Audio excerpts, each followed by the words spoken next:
a second, and we'll see if it's actually functioning. So, hello everyone. Wait, streaming live. Yeah, I think it's going good. You're like, you don't want to start. I don't want. Yeah, I don't want to start. I don't want to do my spiel with the introduction here until I know that it's actually functioning properly and everything. Starting. It says it's starting. It says we're live. It says 7 seconds have elapsed. Okay. Hello everyone and welcome. Yeah, it looks like it's actually functioning. This is amazing. Technology success thus far. You can see them on both sides too. Knock on wood. All right. Hello, everyone. Welcome to Awesome Hardware. This is the live show that I do with Kyle, a.k.a. Awesome Sauce Network, every Tuesday evening at 5:30 p.m. Pacific Time, and we stream our live show to twitch.tv/awesomehardware. And the show is called Awesome Hardware. It should all make sense somehow there. But Kyle's not here today. No. I have Steve here today. Hello, Steve. Hello, Paul. Thank you for being here and filling in for Kyle. Thank you. I love filling in Kyle. Of course. We all get some pleasure out of that. Cheers to you guys. Thanks for joining us live, whether you're watching on YouTube or watching on Twitch, because we're dual streaming right now. This is brand new advancement in technology. I'm trying to do both at the same time. I'm going to try to keep an eye on both chats. I don't know how this will go, but we do have a full show planned for you guys today. And then afterwards, we even already have an after party planned. We do, don't we? We're going to do some immediate live streaming, me to my channel and Steve to his channel, which is twitch.tv/burialgrounds. That's right. And we're going to play Overwatch. Oh, that was set different than what I thought you had what? planned. No, what did you think? No, it's fine. I mean, we can that was play your games whole idea instead. What? Oh, a joke. A joke. He made funny. That I completely failed to realize. It was, yeah. I get to watch the fail happen all over again. All right. So, all right, the benefits, hopefully, of the dual streaming is that I don't need to re-upload this to YouTube tomorrow. It should just be there when we're done. It's unprecedented. Yes. Anyway, we're also benefiting slightly right now that I, or at least Awesome Hardware, is not a Twitch partner. Because Steve was telling me before, we couldn't do this if we're a Twitch partner. Yeah. Because Twitch has a little exclusivity there. So that's right. We'll see how that works out. But for now, I'm happy with it, I think. Let's go into some announcements, though, shall we? Now that my glasses are finally clean. Other than Steve being here, you can, of course, still support me or Kyle by purchasing stuff from our live, our stores, our live stores. My store is store.paulshardware.net. I still have the pretty same assortment of things, as in shirts, mugs, as well as glassware. That's good stuff. So if you're interested in some high-quality Imperial pint glasses, these are 20-ounce ones. They hold 4 ounces more than the crappy 16-ounce pint glass. Or also mugs. You can do that.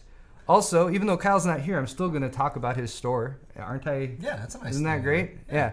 AwesomeSauceNetwork.com/store is where you can buy stuff from Kyle. And I am to be informing you guys that he has restocked his ever-popular CPU cooler shirt, which always gets lots of fun looks when you wear it out in public, as well as his Stay Positive shirt. So, guys, if you were looking for those, then feel free to pick them up now. They should be back in stock. One other thing, and I will do my best to keep an eye on this. If anyone happens to order from my store, I don't have eyes on Kyle's store, so I can't say for sure if Kyle... Oops, I shouldn't have navigated away from that. You know, I've heard Jay's always been secretly jealous of Kyle's store. He is. He is secretly jealous of Kyle's store. You'd almost think that he had put that in writing somewhere. Yeah. You're really taking advantage of this, Steve. I didn't... Jay was here last week. That's amazing. We had a fun time with Jay last week. He used this computer over here and... didn't log himself out of Twitch. It's amazing. It's phenomenal. Yeah, so now Jay is totally pimping Steve's. He's now suggesting to go to twitch.tv/burialgrounds and subscribe. Look, when Jay recommends something like that, you really should go with it. Yeah. All right, I am... You know what I totally don't have up here? You know what I do have up here? Is tabs and tabs of car buying stuff. That I did not actually bring up the show doc over here. So let me pull that up really quick to make sure I'm not missing anything. But I do know one thing that I can talk about, and that is that there's a LAN party being scheduled for next year by Tech Syndicate. It is called LAN Syndicate. And tickets are available now. So if you guys are interested, go to epicpants.com. And apparently this is a t-shirt because it's under their t-shirt/land-syndicate-2016. You can get a discount on signing up for this. It's $75 instead of $90 if you get it right now. It's going to be in Seattle, April 15th to 17th. There's tons of plans going into the planning works for this right now. I am planning to be there. I believe Kyle's going to go. I might go too. Steve's it maybe? Depends, man. Like Considering it? Yeah. Well, like Monoprice might send me, but we'll see. If Monoprice doesn't, I might go on my own dime. But I don't know. It's Seattle, man. It's not a lot. But yeah, Seattle's not too bad. If you can buy the tickets ahead of time. Sometimes the tickets are more than they should be. Yeah. But anyway, guys, check that out. Say hi to people when we're there. Please. And then I guess my last announcement was that I bought a new car. What? Yeah. I got a car. So I guess I just wanted to show you guys because I'm happy that I got a new car. Yeah. Here's it. I posted this to Twitter yesterday. And I wanted to explain to some people who were saying like, I must be rich now because I got a new car. I'm not. It was very practical. It's a very practical car, right? Right, Steve? It's practical. So for those who know Paul, who've known him in person, know that Paul cares very little about a car. I really don't that much. For years, the car he's been driving around in has been pretty much a hoopty, which is fine. We accept Paul for the amazing person he is. He doesn't have to drive a nice car. That's for other people to do. And for me to buy a nice motorcycle. I have an Accord. I've shown it here and there, but I mean, like the paint is really bad. Mm-hmm. I've taken very good care of the engine, but paint and the interior is getting pretty shot too. Yeah. It's 2001, so this is a 2010 Mazda 3, and I actually I have a few more pictures, just to show you guys. Please, let's see more because it's a beautiful car. This is my Mazda 3. It's gray. It's a 2010, and it has 63,000 miles on it. Was the rear window broken into? It doesn't look like it is. No, that's there. Which is it's just the way the polarization reflection or something. So yeah, there's some more pictures of it. It's gorgeous. Yeah, it's in really great shape. There's actually some scratches on the trunk that I need to get taken care of. But other than that, it's in really good shape, and I got it for like $9,000. Whoa. And I got financing through my credit union. This is how I shop for cars. I hate depreciation of cars. Like, you drive a car off the lot and it depreciates 10% of its value or something like that. 50 if it's brand new. Yeah, and I just I hate how you lose all that money. So I tend to veer towards like this like 3 to 5, 6-year-old car, and anyway, so it's good. All right, I don't want to dwell too much on my car, but I'm happy with it so far. Yeah. My wife at Mrs. Paul Hardware, if you guys want to tweet to her, she took it today and drove it to work. She's working. She's breaking in. Oh, but I did want to talk about the service that I bought the car through because I thought it was kind of interesting. Oh, awesome. So I did a bunch of searching on cars.com because I was like, internet, and it's got a pretty decent like filter in there and everything. But the place that actually sold the car is a broker called Shift, and I think it's like Shift Auto or something like that. Anyway, just look up Shift.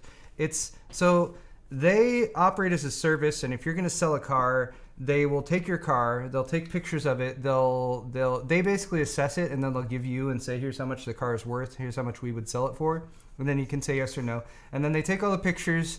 They brought the car here to my house to test drive, and I was like, this is kind of a cool service because you don't have to deal with a dealership or anything like that. Yeah, that sucks. It's a little bit better than like just a straight private party deal where you might not know as much of what's going on because they do, they give you like a 7-day return policy on it and stuff like that. And they fix some stuff and that kind of thing. And it's actually co-founded by a couple ex-Google executives. And when I heard that, I was like, oh, that kind of piqued my interest a little bit because Google, if you ever meet people who work at Google, they tend to be pretty sharp and pretty on it.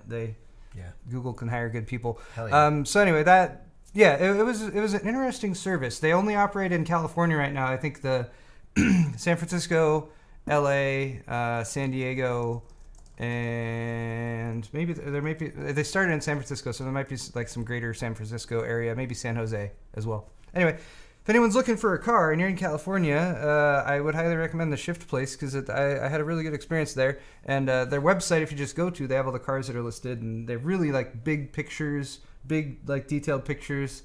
They bring all the cars to a warehouse and they like get rid of like the overhead of being a dealership and stuff. Anyway, it's awesome. Yeah. All right, let's move on. Yes. Let's move on to some actual stuff. Let's talk about technology. Ooh. Let's do a lower thirds. I did not set up the lower thirds, but they should still work. Hot and heavy hardware. That's what we're going to start off with. We're going to talk about some hardware because that's kind of like... It's my favorite part. It's kind of our thing on the show. That's what we try to do. This isn't on YouTube Gaming. Well, shucks. That's fine. This is my first time even trying the YouTube streaming service. And even then, it was like... I was trying to set it up like a little over an hour ago, and Steve's like, Paul, you should get the show all lined up first. And I was like, you're right, Steve.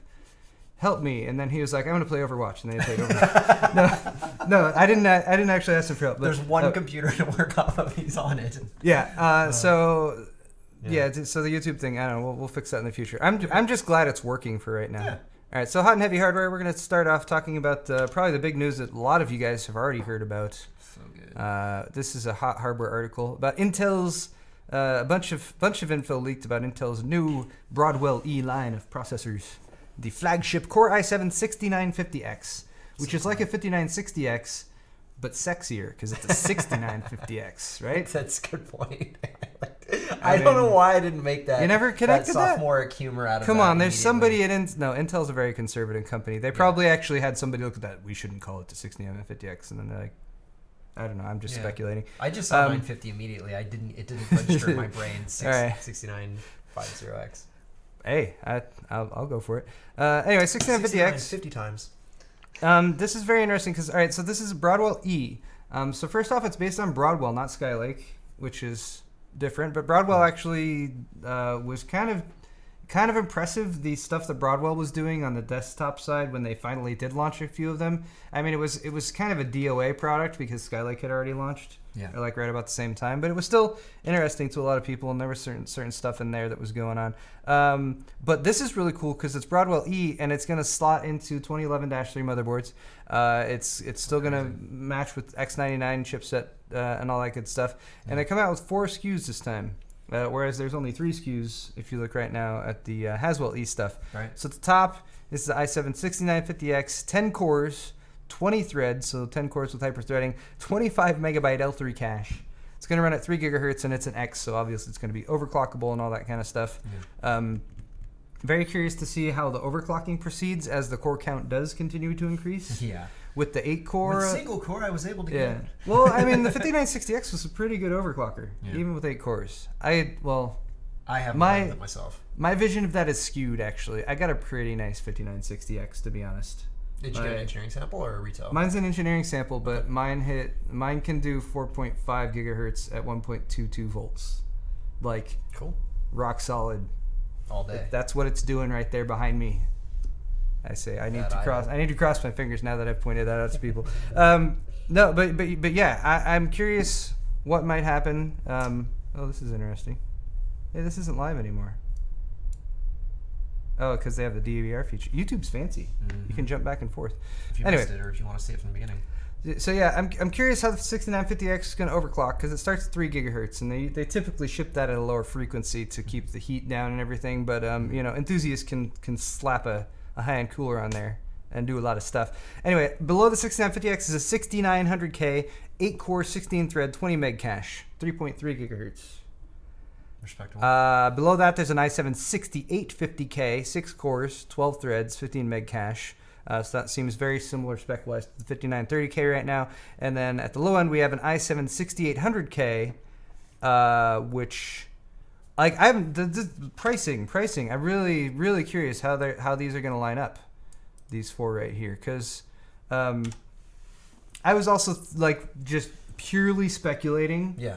That since Intel is finally giving us some more cores on the consumer side, even though it's their enthusiast platform, which is fairly expensive and whatever, I was speculating maybe they have like a little bit of info on AMD Zen, and so they're like, we need to like start upping the core count, which is something that they could have done way prior to now. They just haven't because the competition wasn't there to force them to. That's total speculation, though. Yeah. I have no idea if that's true or not. And the side of me that instantly tries to counter any argument I make would say, well, Intel's probably been developing this for a lot longer than that. So I don't know. Well, that was kind of the conversation we had at the beginning because mine was way more tinfoil hat than that. I was like, well, they clearly can't get many more performance out of getting it thinner. So instead of getting wafers thinner, let's start adding cores, which is not a new theme. It's not a new idea. But Paul brought up a really good point, which is that they've been performance king for a while. Like, why they've been sitting on performance? Why would they need to do it all of a sudden? So he extrapolated from that then that if that is the reasoning, they must have a reason to do it. Provide more because there might be some competition, which is good. And I mean, heck, they can do it on the Xeon side. The crazy core counts processors that are available over there for $2, $3, $4 are pretty insane to look at. And having that in a package that's overclockable, though, I think is very exciting for a lot of us out there. So anyway, this again is pretty early information. We're probably looking at about a year until launch of something like this. I could see this being a late 2016 thing, but maybe mid 2016. You never know. They might have this ready by like Computex time, 2016.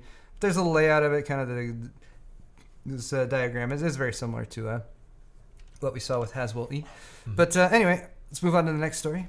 Do it. More Intel stuff. So on the non-enthusiast side, the mainstream side, Kaby Lake is the follow-up to Skylake.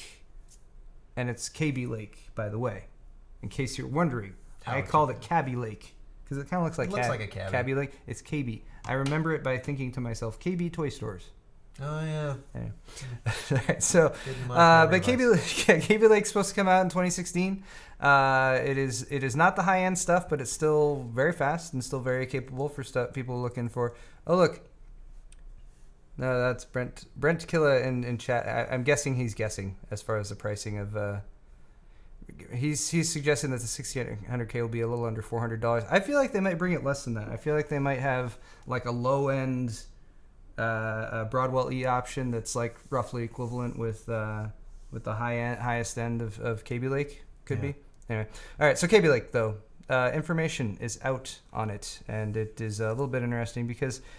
First off, this is not a tick or a talk. This is a rehash of Skylake. They're not doing a die shrink. They're not doing a update to the microarchitecture.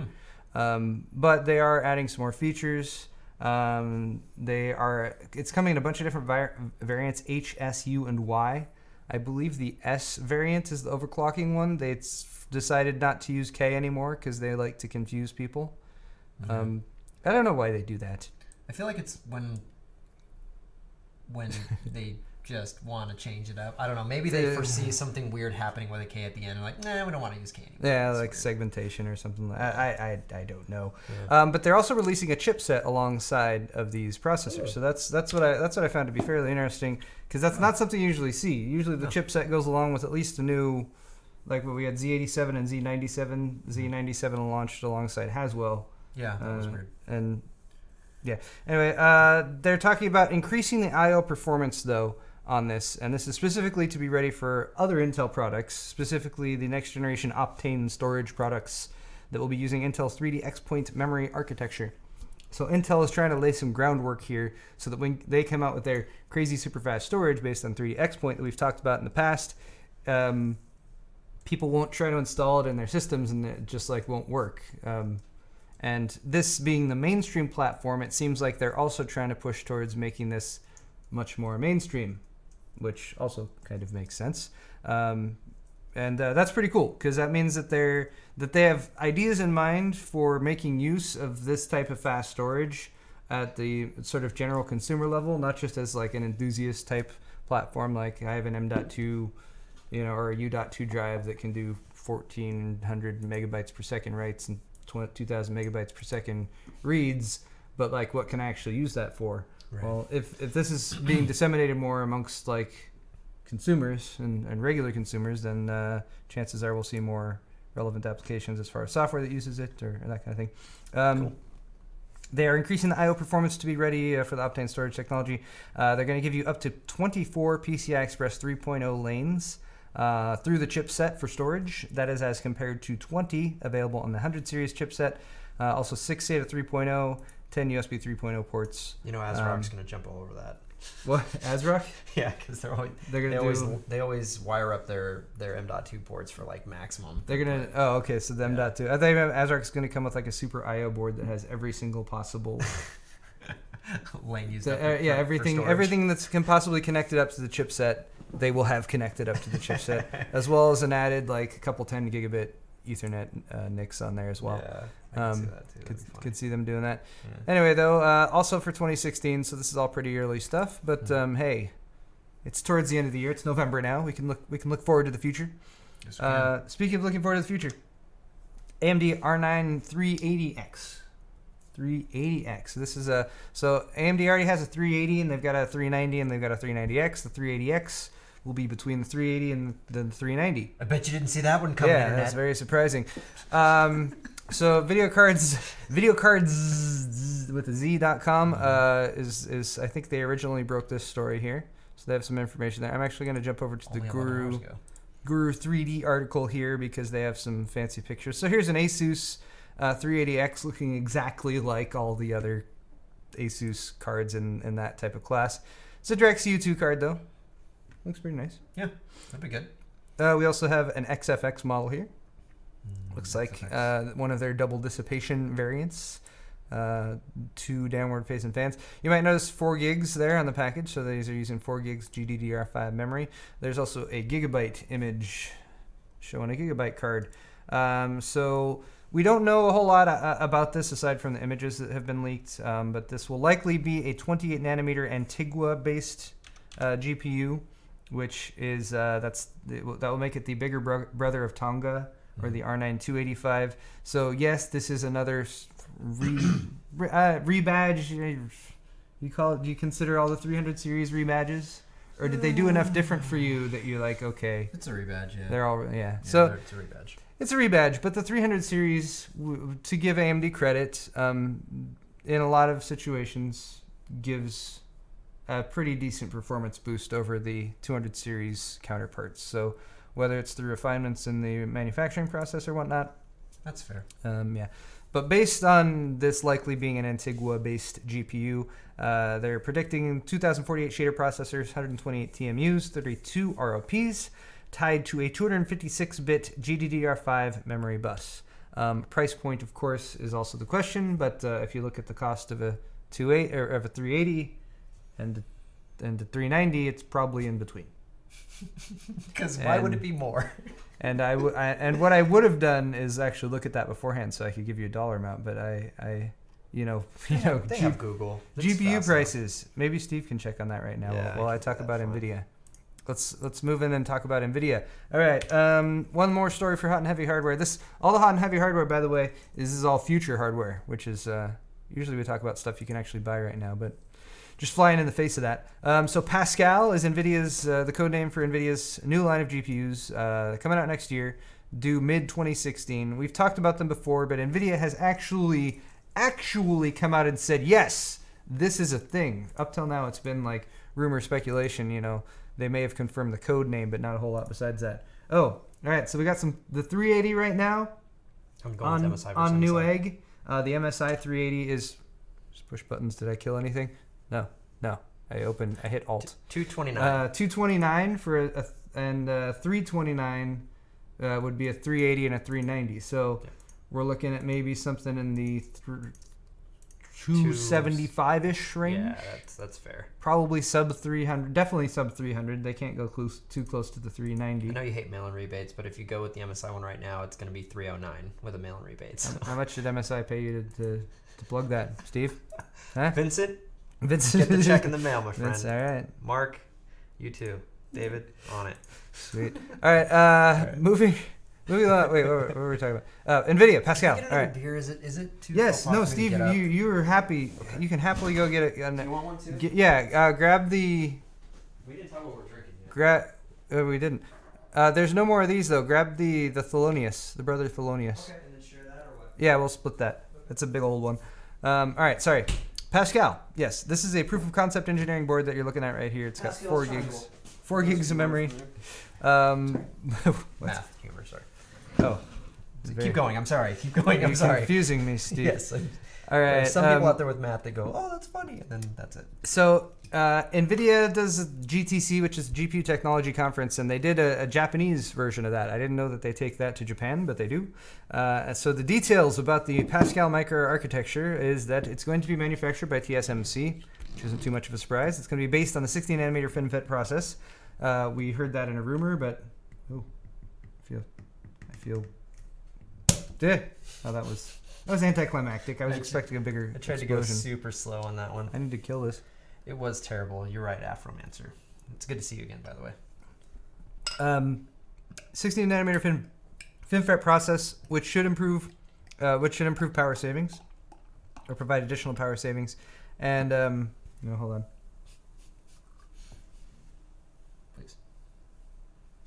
And it's going to support up to 32 gigs of HBM2 memory, although the products coming out right at launch will have 16 gigs. So 32 gigs will be an option in the future, and also probably pending. Great. You're shutting down Windows. I didn't do it. It's automatically. It's automatically Windows updating. Oh, sorry about that, Steve. That's cool. Yeah, because HBM memory, as we've talked about before, is probably going to be a bit limited as far as the availability, especially right at the launch of these next generation GPUs that are coming out. But the biggest boost here from Pascal is going to be bandwidth. So I'm going to read a couple quotes here from the article. What's going on? I was trying to put the lid back on it. We're drinking, this is Brother Thelonious. I don't know what kind of, this is a Belgian Abbey ale. Yeah. Belgian style Abbey ale. Yeah. We actually tried this out at Kyle's bachelor party over the summer. It was delicious. And tech in general. Oh, drinking more. Cheers to you guys. That's delicious. That is, I like that a lot better than the tangerine one. We're drinking the rest of the Lost Coast tangerine. It's a tangerine wheat that I got when Jay came over. I liked it. It wasn't bad, but I don't know, the citrusy beers, they wear on me after a while. Okay, so let me read you a couple quotes. Bandwidth. Both the Kepler-based Tesla K40 and the Maxwell-based M4/M40, which are a couple cards that have come out in the past, featured 12 gigs of DDR5 memory. This is on the workstation side, by the way. Okay. And they achieved up to 288 gigabytes per second of memory bandwidth. So if you take some of the specs that NVIDIA has leaked here, or has confirmed here, and you sort of apply them to what we already know about their past cards, those 16 gig HBM SD RAMs, or SD RAM packages, which will be 4 gig HBM2 chips on the Pascal GPUs, will bring 1 terabyte per second in bandwidth. Damn. While internally, the GPU surpasses 2 terabytes per second as far as internal communications between the GPU and the HBM memory. That'll be great. Also, this should be available in multi-GPU packaging, which would be a replacement for the Tesla K80, which is a Kepler-based multi-GPU Tesla card. Actually, with Maxwell, NVIDIA didn't do any dual GPU cards. I wonder why that is. I wonder if they were just like, you know what, this was an expensive venture. Kepler's good enough for what we're doing at this. We don't need to worry about too much power. They tend to be picky with that, and it's like the one area where I feel like they almost tend to give AMD a little bit of bandwidth, like the R9, no, the 295X2. Yeah. Right. That is still the fastest single GPU card the fastest single graphics card you can get. Yeah. Okay. Because it's 2 graphics cards together. AMD can still say we have the fastest graphics card. NVIDIA can say we have the fastest single GPU graphics card. AMD can say, what about the Fury X is faster now since we updated the drivers. We could keep going on with this, but let's go back to Pascal. So yeah, that'd be cool. Available in multi-GPU packaging, and hopefully if they did that on the Tesla side, they would also bring something like that to. I feel like you got NVIDIA, do a dual GPU Pascal card. Don't be jerks. They're just going to make it into everybody wants it. Some weird Titan. All right, so if you combine some of these specifications together and you compare what's available before, so like with the K80, you get 24 gigs of GDDR5 and 480 gigabytes per second of bandwidth. Replace that with 32 gigs of HBM2, which isn't a huge boost, 24 to 32, but 2 terabytes per second of bandwidth, mutually connected through NVLink rather than PCIe, and NVLink has a lot of advantages over PCIe. It'll enable up to 80 gigabytes per second, which should replace the PLX PCIe Gen 3 bridge chips that can only support 16 gigabytes per second, or 8 gigs per GPU. Remind me again, I forgot what the NVLink standard was, or if it's a connector, or what it is. So I've read 1 or 2 things about it. Yeah.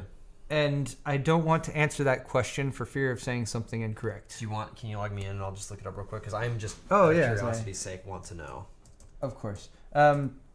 Yeah, NVLink's pretty awesome, and it's kind of like I was looking it up a while ago, but it's a similar thing to like what NVIDIA has done before. Like NVIDIA did with G-Sync. NVIDIA could have waited for a broadly, for broad standard like what's going on with FreeSync, but they were like, no, we want to do this now, and they did it their way, and they made it proprietary, and we could discuss that as well. But they brought a product to market in a significant period of time prior to the competition doing that, because like we're going to do our own thing.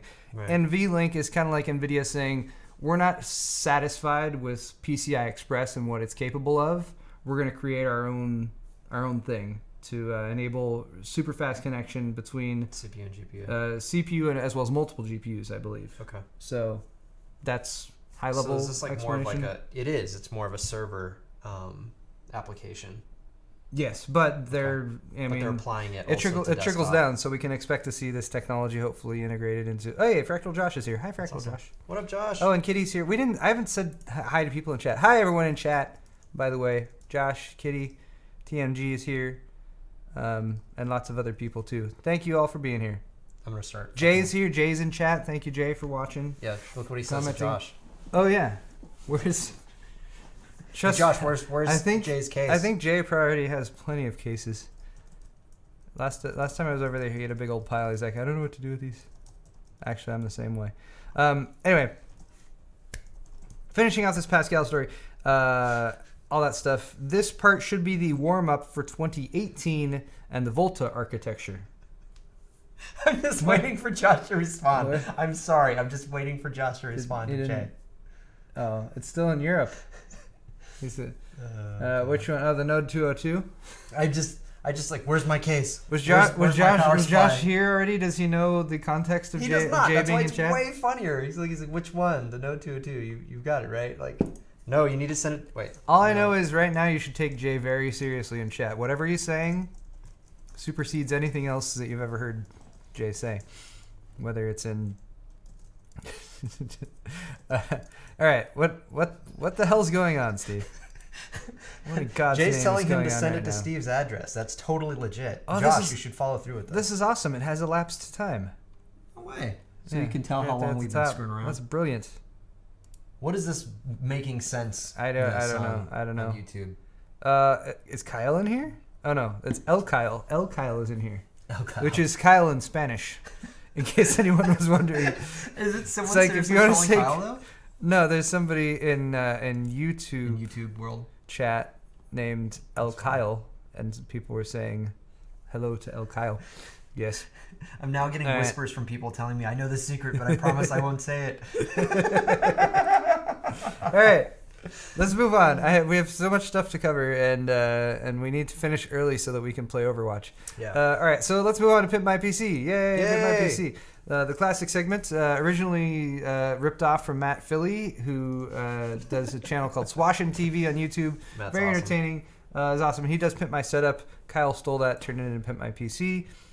Steve and I are going to take a look at some PCs that you guys have submitted pictures of via Twitter and otherwise. Totally forgot to tweet out that we're live here. Oh, Steve! I know. I was too busy. Dude, all of you we're gonna better tweet that now. Yes. Get your followers in here. All right, so let's start off with Adam JPQ. He has this system. It's an i5 4690K, a Z97E motherboard, 16 gigs of Kingston HyperX memory, a GTX 760, 250 gig Evo SSD. That's a Samsung. EVGA G2 750 watt power supply, and he painted his fans. There's his desk. Got a little corner desk there. Xbox 360 controller. It's not bad. There's also a pink what looks like a PlayStation controller over here. It's probably his sister's or his girlfriend's. All right. Like, let's be nice to the guy. Hey, yeah, it's the PlayStation controller smaller. It's better for delicate female hands. There are some people that prefer the PlayStation controller. Not myself, but there are some people who say it's the best controller. Oh, they're women. Burn. Rip those that are... I'm not saying that intending it to be an insult. Yeah, women use it. No, women use it because... you're saying small hands in general. Because they have smaller hands. Yeah, but when men, you're just saying in general small hands, and that's like a burn. Well, if you're a man and you have small hands, yeah, you're a pussy. All right, so let's take a look at the system. It looks pretty good. I like this. It's got the black, kind of like a black and orange, black and copper, right? The painting on the fans actually worked out pretty good with them on here, at least. I mean, doesn't look too bad at all. I don't know if you painted the rings or if you painted anything more than that. I'm guessing just the rings. Yeah. Because these are Corsair static pressure fans. So I probably painted the rings to be a little bit darker. Nice there. Critique-wise, I would say here, Zotac pissed me off pretty bad when they... I mean, not pretty bad. I'm speaking relatively. Right. I've had some beer. I'm exaggerating things. All right. Zotac, I like this version of you. Zotac created these graphics cards and they put the stickers on upside down. And it's just like, come on, Zotac. You know which direction a graphics card No, this is the way it should be. We goes meant this. in. I would literally just heat gun that sticker off of there and get rid of it. And maybe you could flip it upright. It just stands out to me. You have a really clean build overall. Right, the YouTube. YouTube.com. Yeah, it should be available on Pulse Harbor. Yeah, get that sticker off of there. Your cable management is definitely not bad at all. But I don't think you could do much more beyond getting extensions to make it look a little bit prettier. Yeah. This fan cable stands out a little bit to me. Because of the rainbows? Because of the rainbows. It's not a huge deal, though. Cable management in the back looks real nice. Mm-hmm. You did a good job. Yeah, everything fits in there pretty super. So yeah, Adam, nice system there. Thank you for sending that in. Excellent job getting that all put together. Good job. And yeah, it's a nice. I bet that performs really well for you.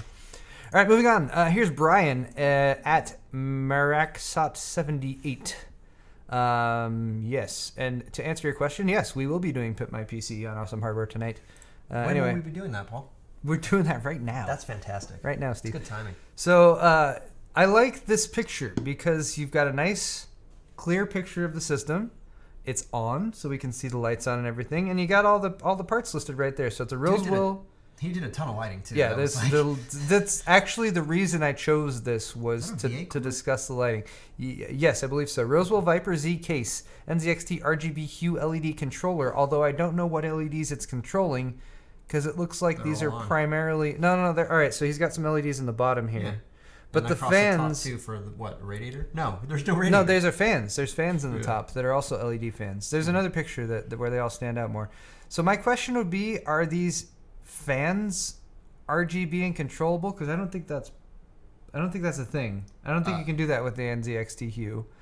And so my second question would be: what benefit do you get from the Hue being in there if your fans are all this blue LED color? Well, maybe he just sets in the blue for right now, and he's just like, well, yeah, okay. We could adjust later. Also, does he have braided cables? Like custom ones though? He bought. This is a kit. This is a kit in EVGA. Through several. There's a couple different modding companies, small companies like Cable Mod, and BS mods or BS mods, I believe. What's the big one? Lee's. I'm trying to think of Lee's. PC Junkie Mods. No. Custom PC, something custom PC.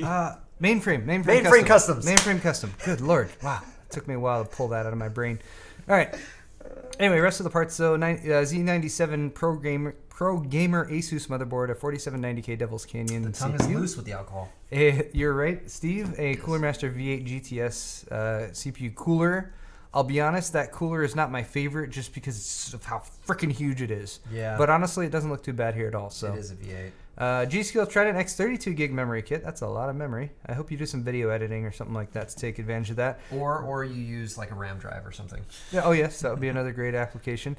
A GTX 970 G1 gaming graphics card, Supernova G2 80 plus gold 750 watt. Here's the problem I have with Gigabyte. Their sticker isn't upside down like Zotac's. I really prefer it being upside down. And it also lights up all pretty. Yes. The WindForce does match it. All right, so your cable management is clean and on point. The only thing I think you could do here is like cable combs if you really wanted to, but since this is an add-on extension kit. I got a question about that because you guys were talking about that last episode, and I knew of cable combs, but I didn't know anything about like training cables. So basically, like you can train them like the way you would train like a cowlick, like you're forcing it to go a certain direction and stay there even after you remove the combs. Yeah, cable training is just like arranging all the cables in a certain alignment and configuration. And most cables, if you can hold it in that configuration and leave it there for a day or a week or a couple weeks, will stay. Okay.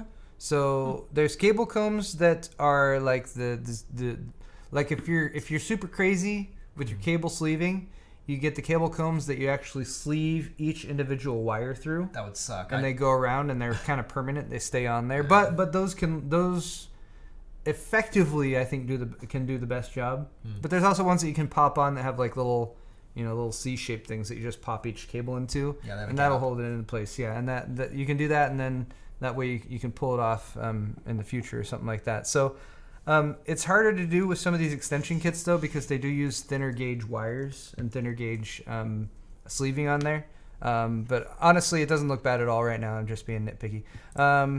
And then here's the system lit up. So here you can see like all the blue LED fans, and it looks really nice. It looks molten. Where yeah, it's red. I like the way the red stands out against the blue. Yeah. So yeah, there's not a whole lot I can say as far as like things you could do to improve this system. I think you got a really clean looking system overall. Yeah.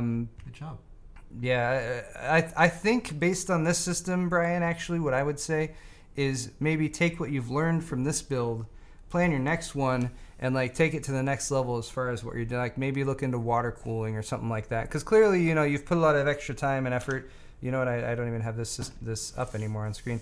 You put a lot of time and effort into this system, and it turned out really good. And I think it'd be cool to see you kind of take on that next step, and do that. All right, moving on. A couple more systems to look at. This one is from Mazlum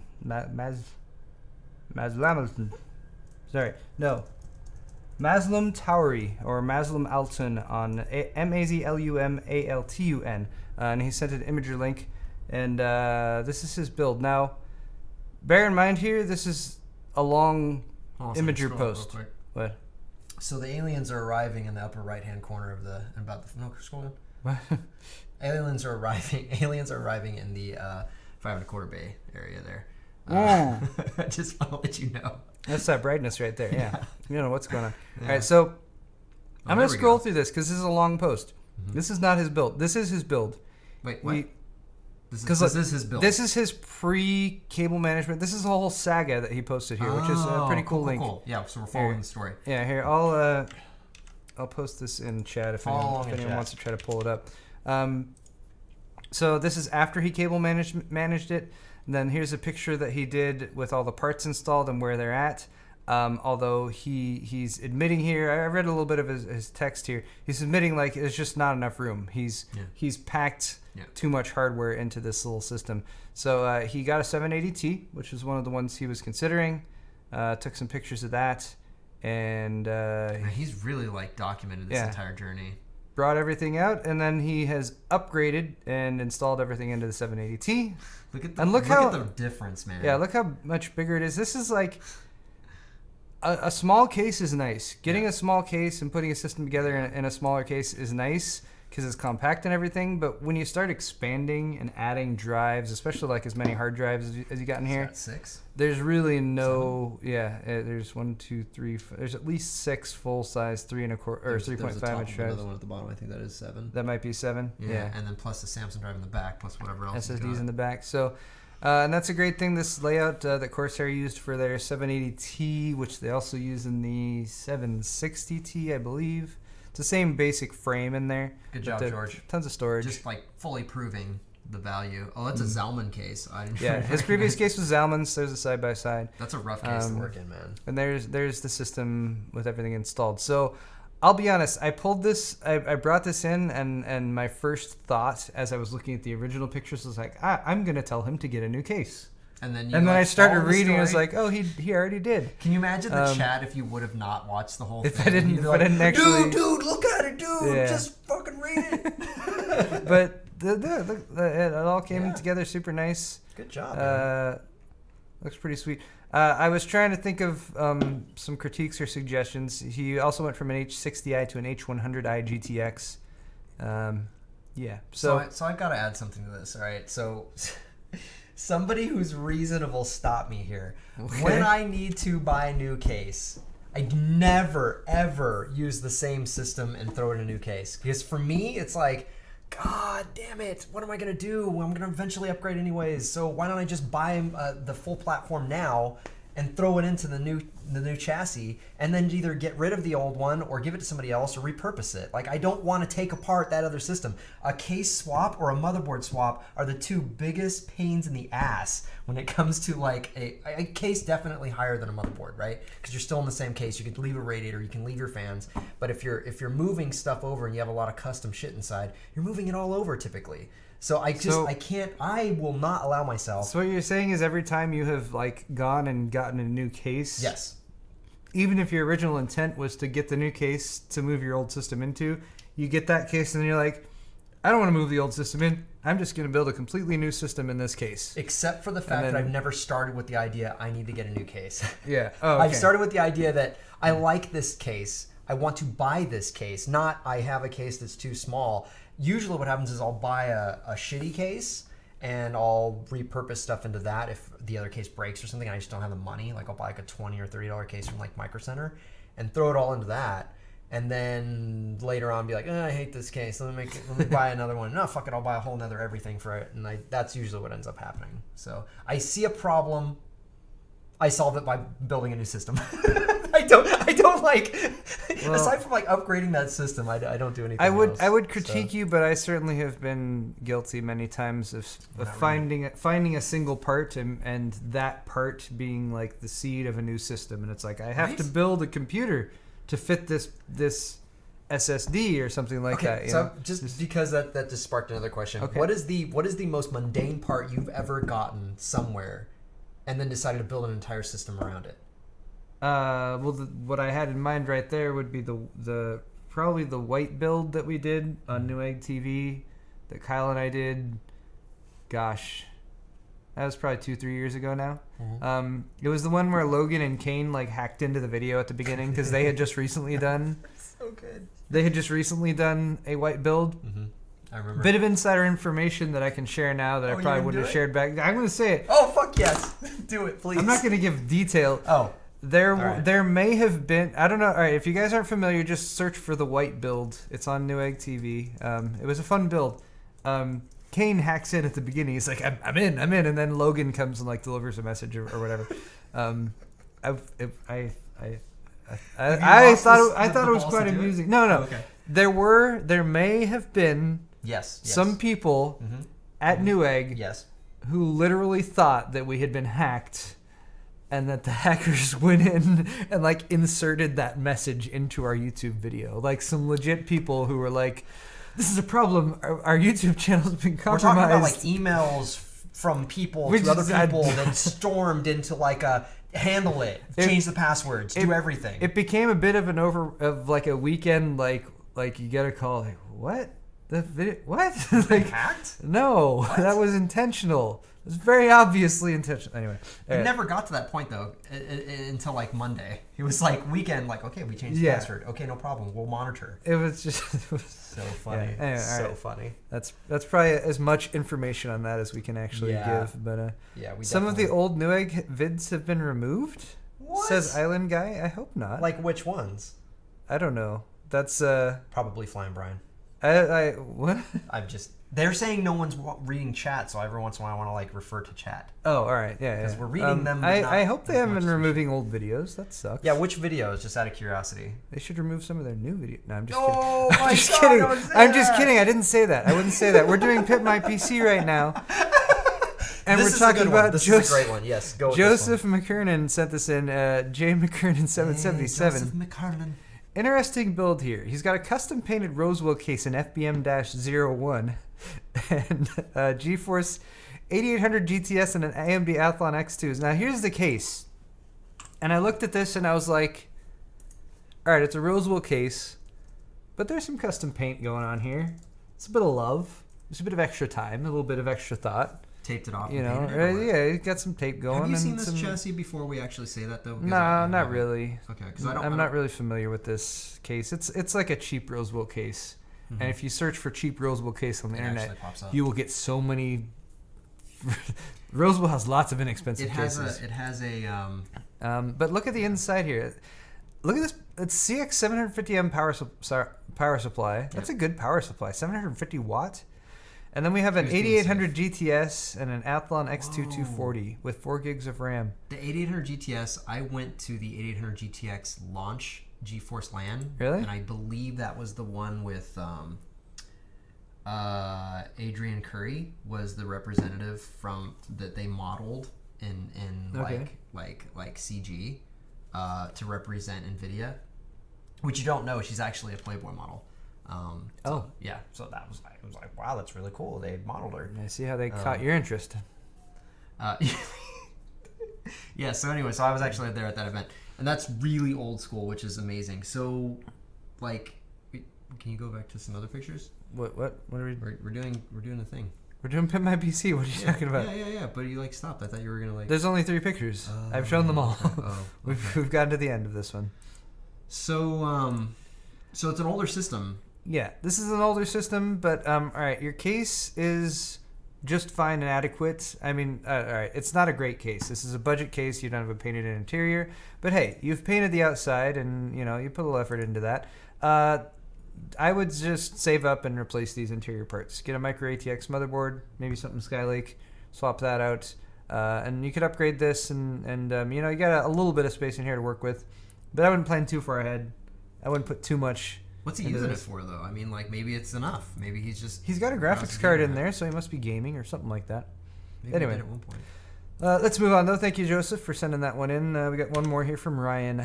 This is from Ryan Ma, or Lunatic Asian. That's a good name. He's got a 4690K, an R9 290X, 32 gigs of memory, and an R4 Liquitech 120X. So there's it from the outside.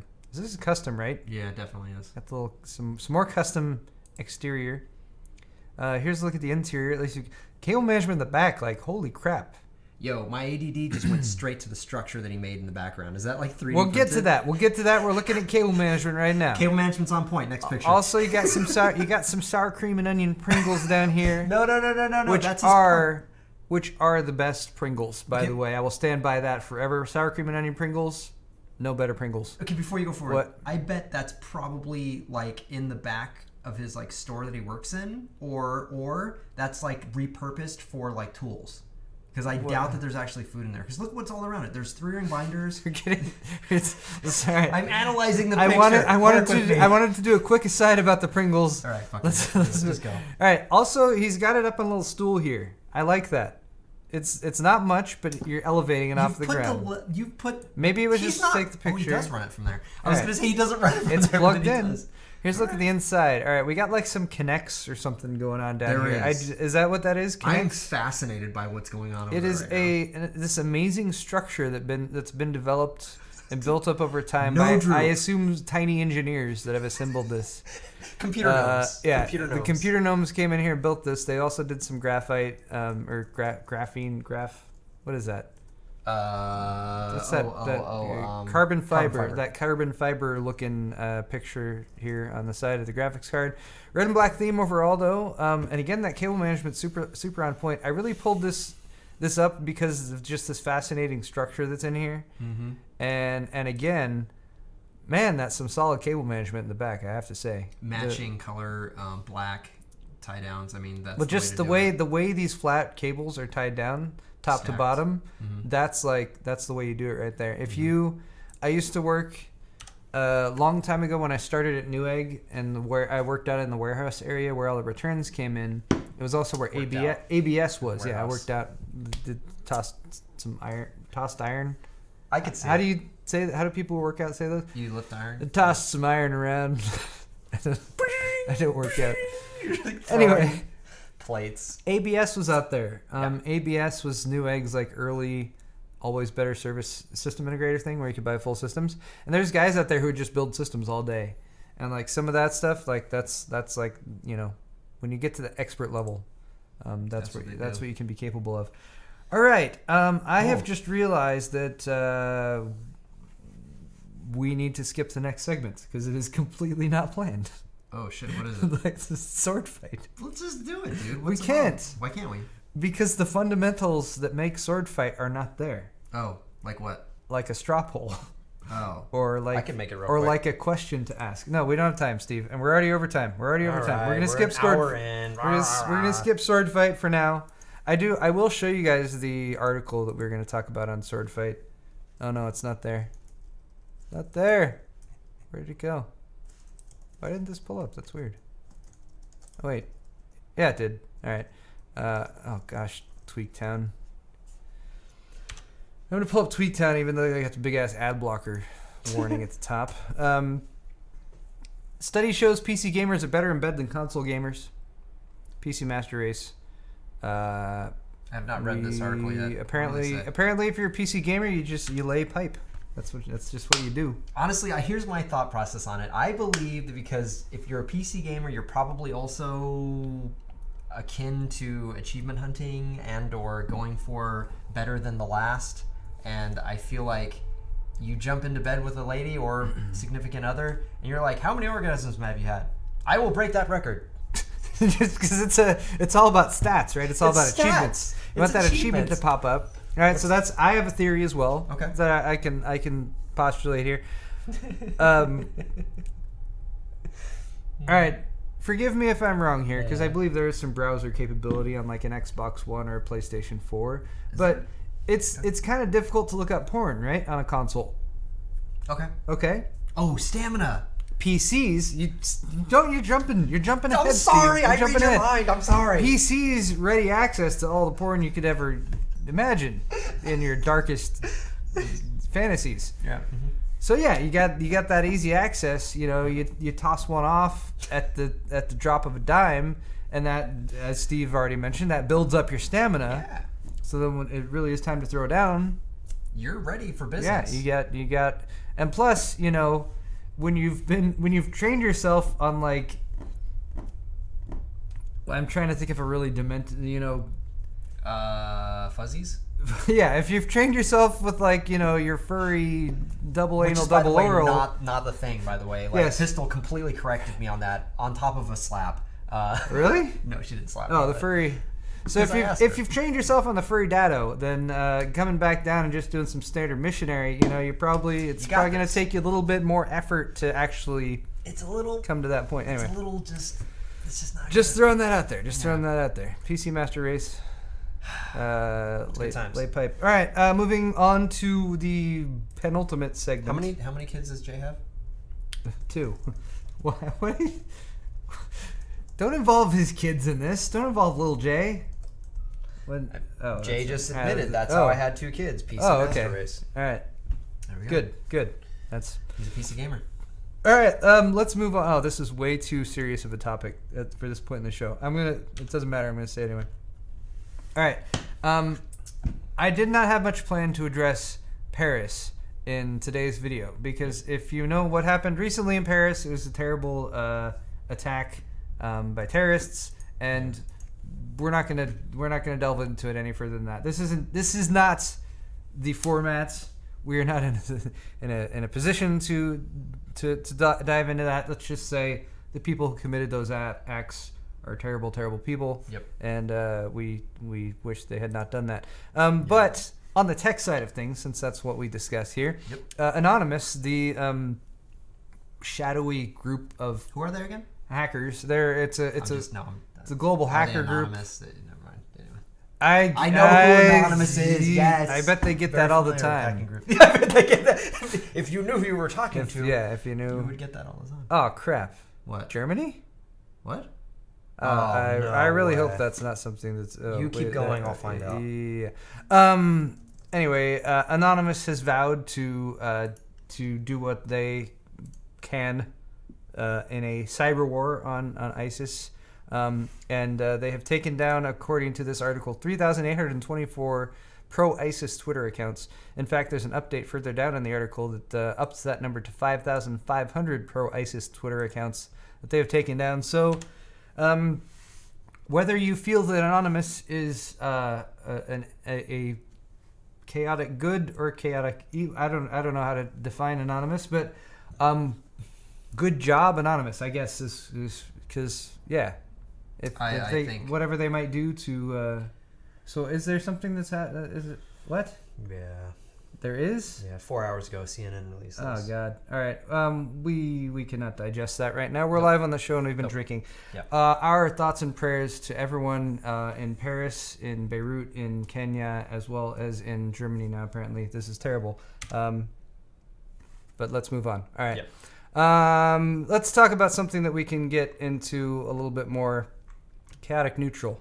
Chaotic neutral is what Anonymous goes for, perhaps. Nothing happened in Germany, by the way, just to let you know. Oh, okay. But like, there were plans that were thwarted, apparently. Oh, well, Yeah, that's a good thing. thwarting of plans is good.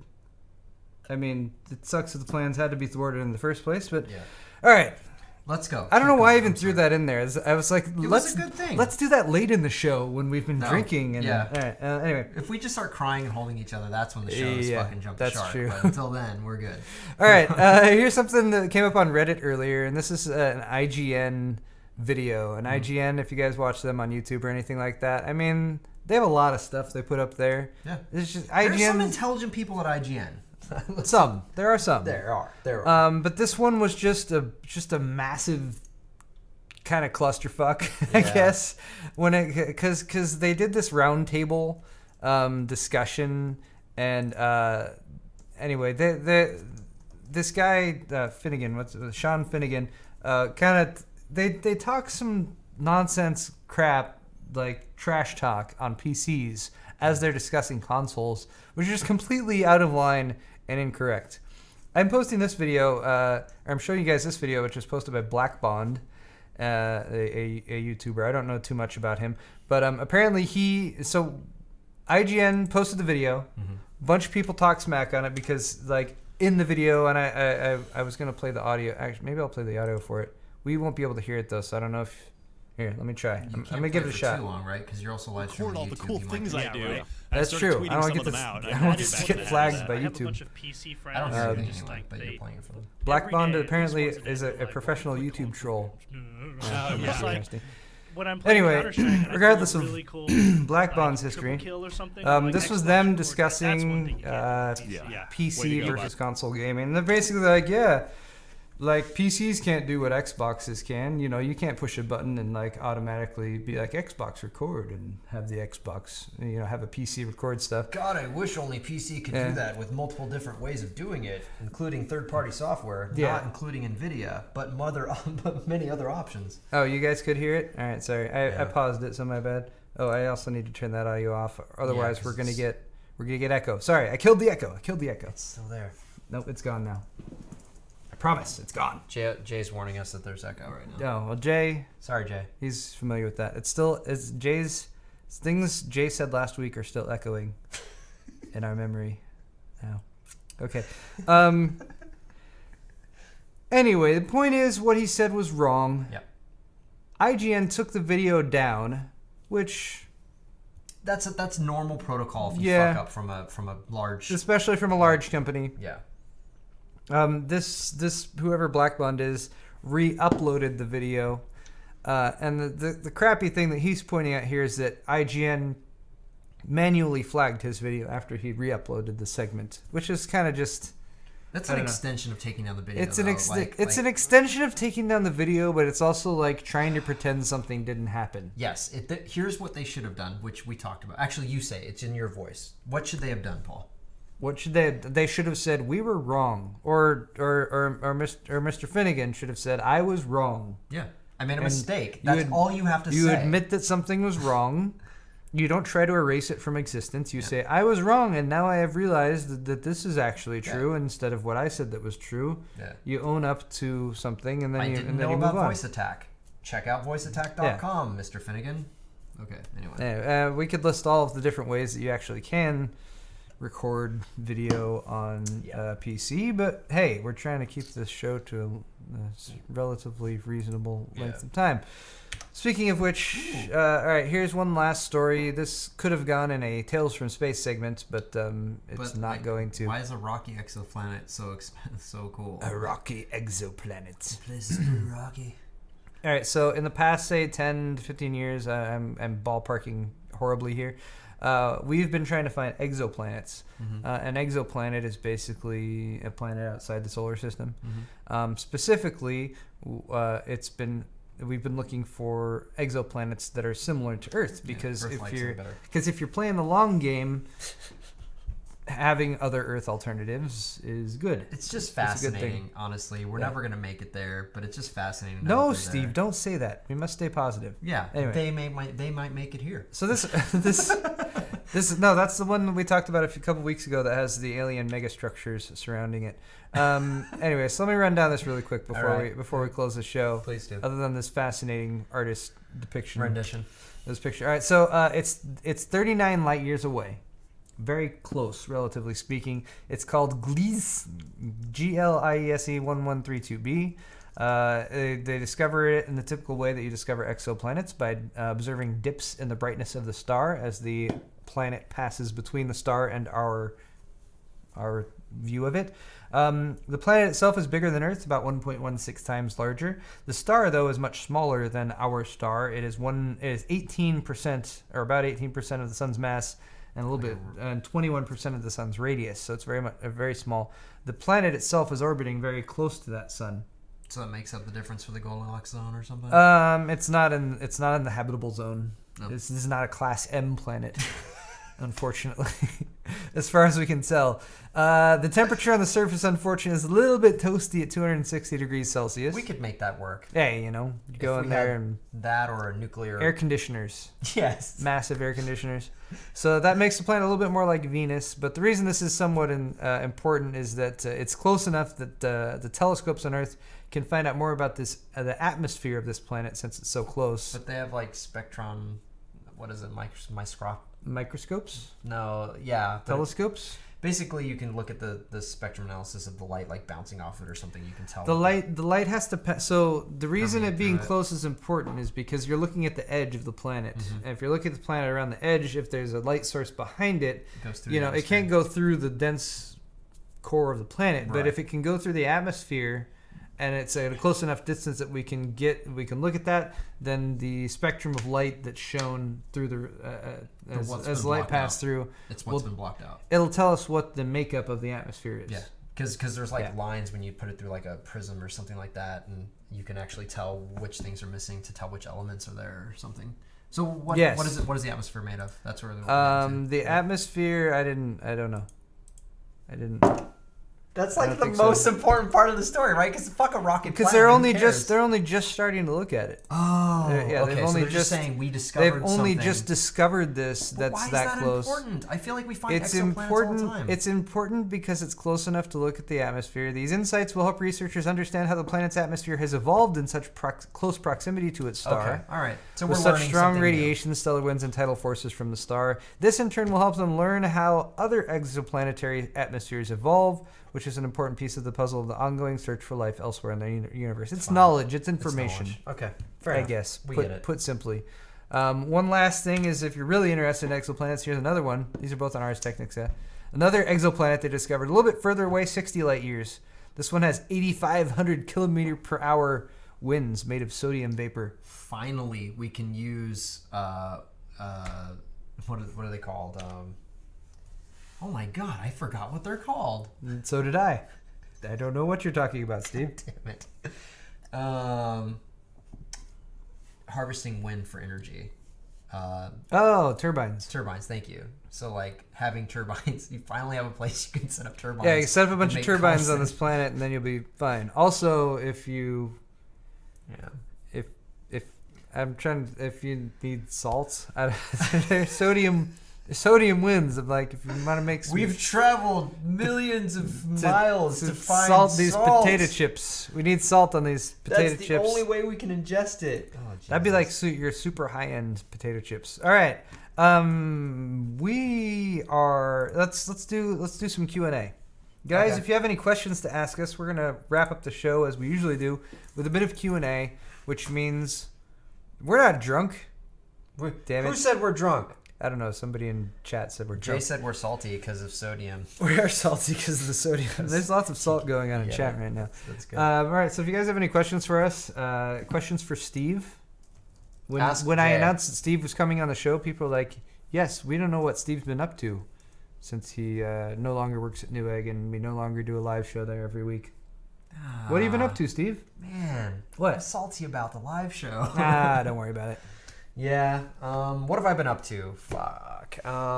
Probably Master Minutes every Sunday. Also. Oh yes. Yes. I'm sorry. We should have plugged that at the beginning. No, we can plug it at the end. It's no big deal. All We'll right. talk to you more about Master Minutes later.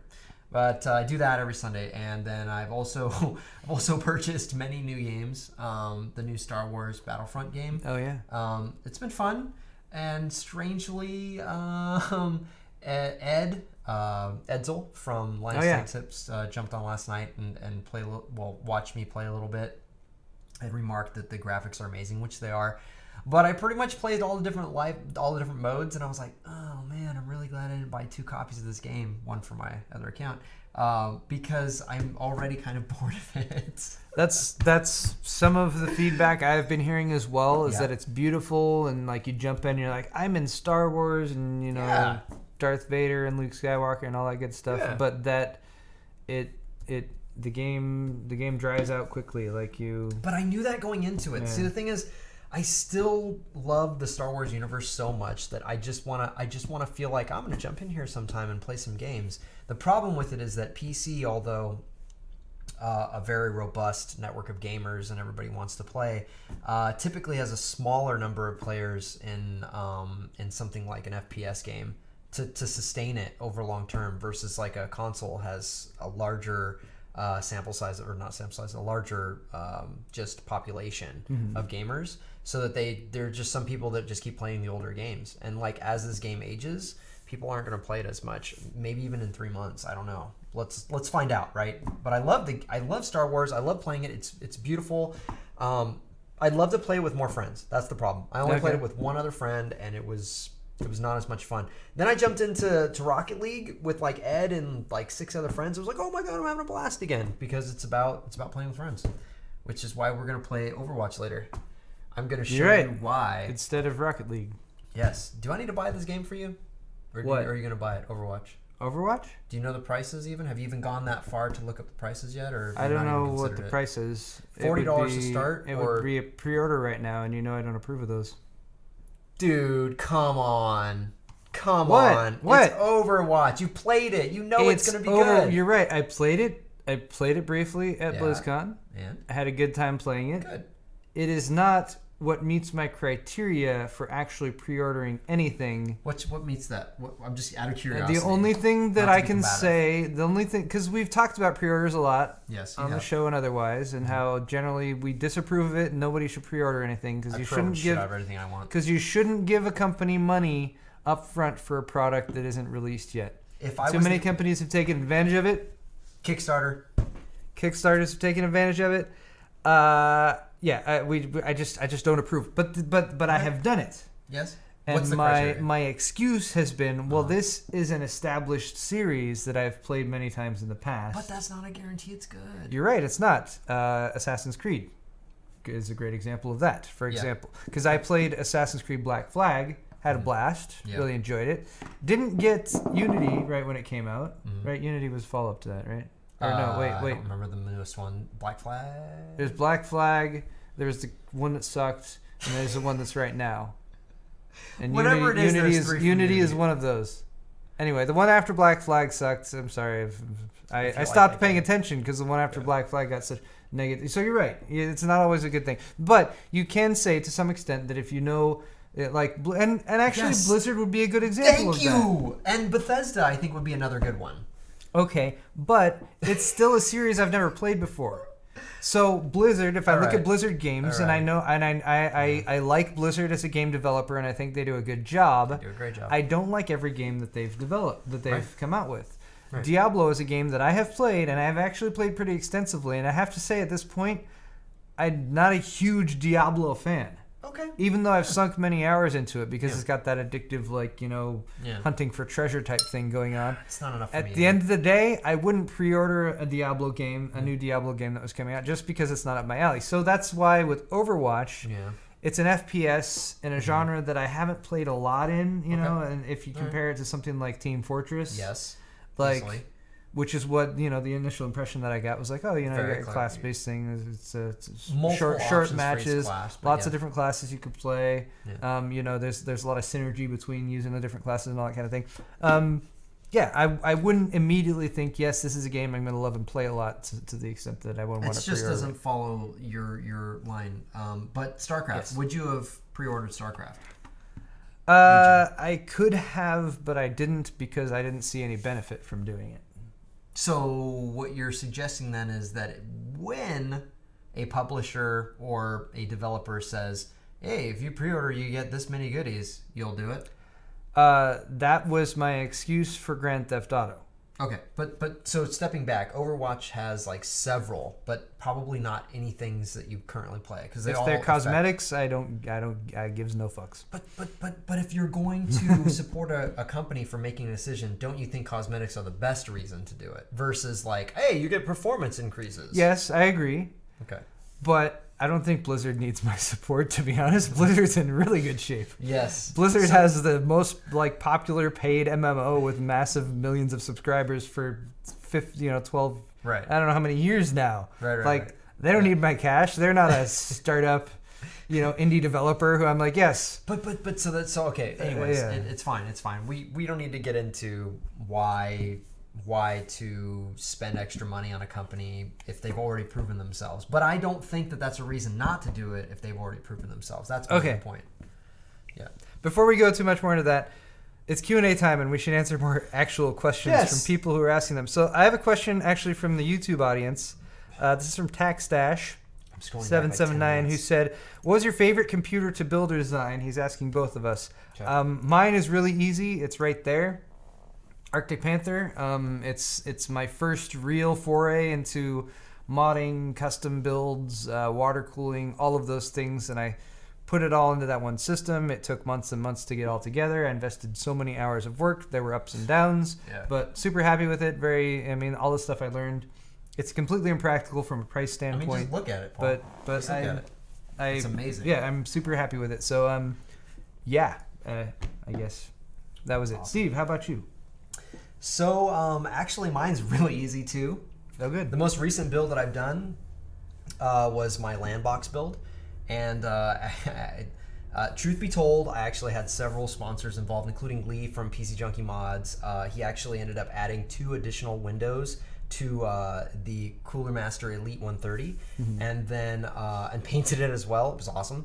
So that made it look very custom, very awesome. Nice. And then if you add to that the the Cooler Master chassis itself, the Elite 130 that Nate and Rajiv gave me, as well as they offered me a V8, what is it, a V850? I can't remember the power supply, but they offered me a power supply. Unfortunately, because I wanted to go small form factor, I actually had to go with Silverstone's 600 watt power supply. What is it? SFX? SFX is the form factor. Yeah. Form factor. Which was awesome and worked really well. And then Primo Chill, actually, Bryan from Primo Chill hooked me up with some cables that I still need to install because I didn't get them in time for the most recent LAN event, PDX LAN. Zotac hooked me up with a 980, and Kingston hooked me up with a Predator, what was it, 240 or 256 gigabyte? I think it's 256, but I don't remember. M.2? Yeah, the M.2 Predator drive. I need to try those out. So those sell out, actually. My buddy Nate from Cooler Master was like, did Kingston really hook you up with that? I was like, yeah. He's like, dude, they don't give those to anybody. I was like, man, nice. Thank you. Yeah, because you got friends. You got friends over there. Yeah, they were. David was awesome. David is awesome. And memory, 16 gigabytes of memory. Anyways, and I picked up an ASUS X99 motherboard, threw that all together inside the system, and it's baller. It's really sick. It's really quick. It looks awesome. Steve showed it to me. It's out in his car. I showed you the hard case I did. What do you think? What? I showed you it in the hard case. What did you think? Oh, so is that like a monoprice potential product or something like that? No, it's not a potential product. It's a real product. It is a real product. So it's a monoprice, like a big old. Steve won't say this, but I will because I don't work for Monoprice. It's a Pelican. It's like it's a rough equivalent of or competitor for a Pelican case. Yeah. But it's massive, and it's super thick plastic around the outside, And then Steve took some foam stuff and put some strips in there so he could put his whole system in there to ship it around and everything. I went to FedEx actually and did an Instapack. He for pulls like $10. Pulls the graphics cards out, of course, and the hard drive. Yep. Because you don't want those banging around in there. Is that? I mean, that case is just general purpose, right? It's made for anything. Anything. Yeah. So it's waterproof up to a certain distance. Anyways, this doesn't sound like a fucking thing, but it's not a thing. Didn't bring you here to advertise your monoprice products, Steve. Come on. Get the fuck out of here, man. No, it was a really nice case, and I imagine it being a monoprice product, it would be very reasonably priced as well. Yeah. But cool. All right. I apologize. I lost who asked this question, but somebody asked me when the next garage work log is. It's soon. It's not now. I wanted to have more done by now, but that car that I showed you earlier in the day took up a lot of my time over the weekend, just researching it, buying it, and then yesterday getting all the. So when are you gonna start upgrading it and doing videos on it? Upgrading the car? Yeah. I'm not really into the car upgrades thing. I think you should. I think it'd be hilarious. Jay does that, but I don't know. I think you should do it with no idea of how to do it. I'm gonna take off everything off the car. This looks like unnecessary things. This is additional weight. It's coming soon though, because I'm like really kind of invested into it right now. You can see part of the cupboard, the cabinet that's over there. It's 7:00 right now. Your wife is still driving the car around somewhere. She's like, right. like going down. Joyriding. Seriously. But yeah, it's coming soon. I need to keep working on this because I don't feel right doing other stuff until this is done, and I really want to get the painting and the shelves in the background here done so I need to cover up the plugs that you can see and all that good stuff. Yeah, so it's coming soon. Josh mentioned something here. He said there's nothing fun about playing Rocket League with Steve. #confirmed. That is not true. That is not true. Just because one person had a bad experience with me playing Rocket League does not mean it's a bad experience in general to play Rocket League with me. Where did my beer go? I don't know, man. You must have drank that pretty quick. I guess I drank it. Thanks for accepting that. That or you stole it. Yeah, I totally did. Here, I'll share some of your beer. Okay, because I thought for a second, I was like, wait, I thought Steve was out of beer. So when you turn around, I was like, hey, look at it. Fully intentional. Oh, you tricked me. That was a while ago. I thought you actually heard me put the beer back down. That's why I got concerned. I had no idea. I still had the hand Well on played. it. Thank you. Here, cheers to that. Well played, Steve. To you guys for not telling him in chat. Thank you.